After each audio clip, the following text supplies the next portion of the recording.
Forces of Russia and the Donetsk People's Republic are finishing the operation to liberate the city of Mariupol. On April 21st, the Russian Defense Minister told President Vladimir Putin that Mariupol is liberated, and the remnants of Ukrainian nationalist formations are hiding in the Azovstal industrial area. In response, the president said that it is needed to avoid a direct storm of this fortified area. He ordered to block it and once again proposed fighters remaining there to surrender.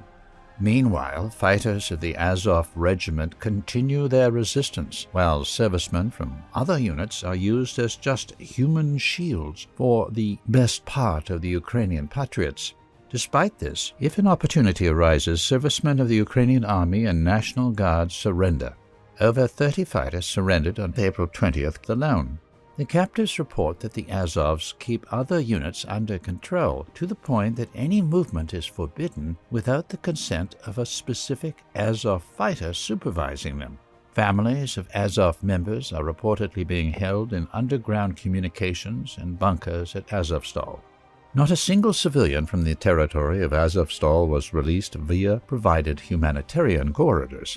On April 19th, it was announced that over 100 people were evacuated. However, these were the residents of the residential areas directly adjacent to Azovstal. For its part, the Azov regiment has no problem with water and food due to its huge reserves. There's still a central water supply for a part of the plant area that has even internet access. Nevertheless, Azov members fully understand that they have no chance to succeed in the battle. On April 20th, there was another panic-like appeal from Azov commanders blocked inside the factory to the leaders of NATO member states to ensure their evacuation to those countries. Meanwhile, battles continue on other parts of the front line. Pro-Kiev units were forced to withdraw from Rubishne and Kremina. Heavy street fighting is taking place in Popasna. On 20th April, there was no significant advance of Russian armed forces units from Izium in the direction above Enkovo and Sloviansk. Kiev sent its main reserves to this very area, which resulted in intense fighting that curtailed the Russian offensive. Kiev's forces are also strengthening their defenses of Seversk, Yampol, and Krasny Liman. In the Zaporizhia region, active fighting is taking place east of Hulyapol. Russian-led forces advanced west of Velika Novosilka, capturing several settlements. There is no change on the Kamenskoye-Orekov-Olyapol line. In the Ugledar area, intense fighting is taking place on the Novo-Mikhailovka-Ugledar line and at Velika Novoselka. Russian units took control of 2 settlements south of Velika Novoselka. There are no offensive actions near Mykolaiv. The Russian military mainly strikes at targets in Mykolaiv and south of Nikopol.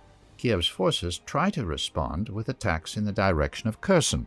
Fighting is taking place in settlements between Kherson and Mykolaiv. In the evening of April 20th, Kiev's forces carried out a massive artillery strike on settlements to the rear in the DPR. Reports claimed a significant increase in the number of Ukrainian drones in the skies over the DPR and LPR. East of Donetsk, over the town of Shatiorsk, DPR air defense intercepted a Tochka-U missile with cluster munitions launched by the Ukrainian armed forces. At the same time, DPR authorities reported that at least 3 adults were wounded and 1 child was killed in Shatiorsk.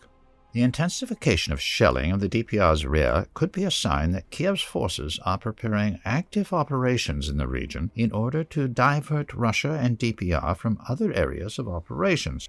If such an attempt succeeds, it would mean the loss of the strategic initiative by Russia and the transition of the conflict to a stage of protracted war, where the forces of NATO countries will be directly or indirectly involved on the side of Ukraine.